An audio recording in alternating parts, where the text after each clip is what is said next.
Sehr erfolgreich zum Heilbuttangeln ist auch das Angeln mit Naturködern, das heißt mit kompletten, ganzen Köderfischen.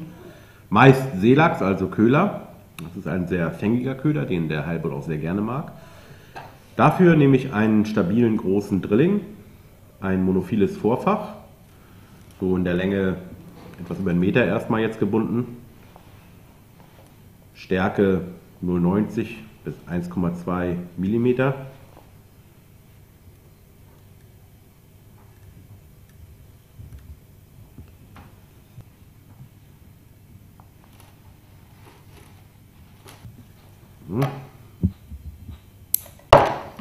Schon mal den Drilling dran.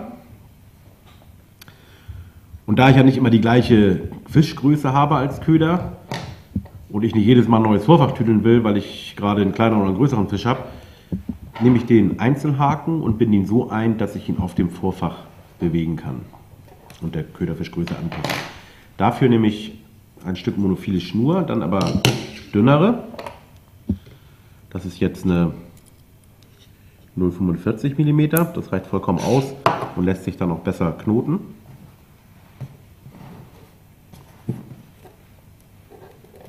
Dann nehme ich von dem dicken Vorfach das Ende, die dünne Schnur, lege die parallel und führe sie dann beide durch die Öse, durch das Öhr von dem Haken, lasse das dann so ein bisschen überstehen, so 2 cm maximal. Nimm dann die dünne Schnur, lege die in einem Kreis, hinten auch so ein bisschen überstehen, auch nicht zu weit. So, halte das schön fest, dass es mir nicht wegspringt. Und dann fange ich an mit diesem Ende, jetzt ist es mir doch weggesprungen,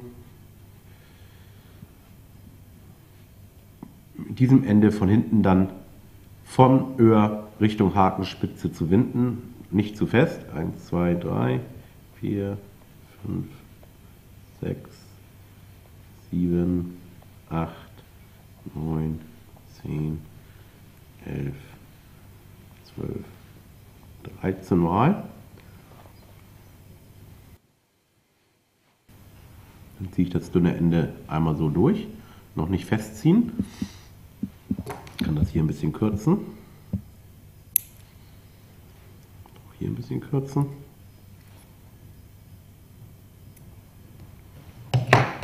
Und jetzt muss das auch nicht befeuchtet werden.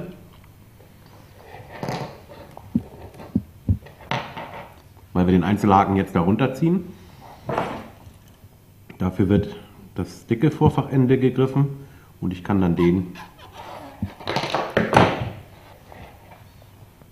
Einzelhaken Richtung Drilling ziehen. Erstmal so jetzt, sagen wir, jetzt haben wir die Länge mal, das ist so Standard. Habe ich jetzt einen kleineren Köderfisch, kann ich das halt weiter runterziehen. Habe ich einen größeren Köderfisch, kann ich das dementsprechend auseinanderziehen. Jetzt, wenn wir so da unten sind, können wir das Ganze noch ein bisschen festziehen. Die dünne Vorfachschnur. So. Ein bisschen kürzen, nicht zu weit. Und jetzt habe ich hier ein einfaches, fängiges System zum Angeln mit Köderfischen auf Heilbutt. Wenn jetzt der Fisch zum Beispiel den Kopf attackiert von unserem Köderfisch, dann sitzt er an dem Haken und vielleicht nicht an dem. Und während des Drills passiert dann Folgendes: Der rutscht dann runter und wird dann von dem Drilling gestoppt. Da der Einzelhaken auf der dicken Monophilen läuft, ist er auch fest verankert mit der Montage, das heißt, er kann auch nicht abreißen. Nach dem Fang kann ich das dann wieder hochziehen und kann das meiner Ködergröße entsprechend wieder anpassen. Ich binde da noch einen Wirbel ein, auch um den Drall zu vermeiden, wenn zum Beispiel ein Heilbutt sich auch dreht, gerade in der Endphase des Drills, wenn er an der Oberfläche ist.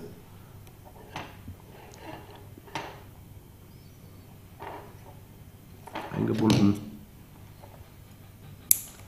Und dann kann man das an einen Karabinerwirbel packen. Hier habe ich jetzt mal so, das ist jetzt so ein Schleppschlitten mit einem Grundblei. Da kann man verschiedene Methoden wählen. Und dann kann ich das bequem fischen.